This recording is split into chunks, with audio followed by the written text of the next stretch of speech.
সৃষ্টিকর্তা কাউকে ঠকান না, হয়তো জিতিয়ে দেন, নয়তো শিখিয়ে দেন। হ্যালো এভরিওয়ান, আসসালামু আলাইকুম। ছাদে বেগুন গাছে বেগুন হয়েছে, বেগুনগুলো কেটে নিতেছি। সবাই মাশাল্লাহ বলে যাবেন। এই বেগুনগুলো দিয়ে মাছ দিয়ে রান্না করব।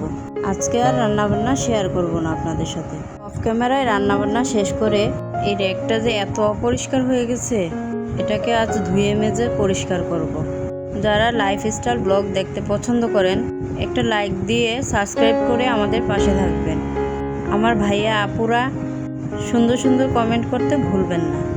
মশলার র্যাকটা এখান থেকে সরিয়ে ফেলেছি, মশলার র্যাকটা এখানে রেখেছি। র্যাকটাকে ধুয়ে পরিষ্কার করে থালা বাসন সবগুলো একে একে করে রাখলাম।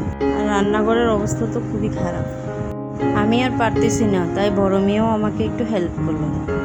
বয়ামগুলো ধুয়ে উল্টিয়ে রেখেছি, শুকালে তারপর মশলা রাখবো। এই তো রান্নাঘরের ফাইনাল লুক। তাহলে এই পর্যন্তই, আল্লাহ হাফেজ।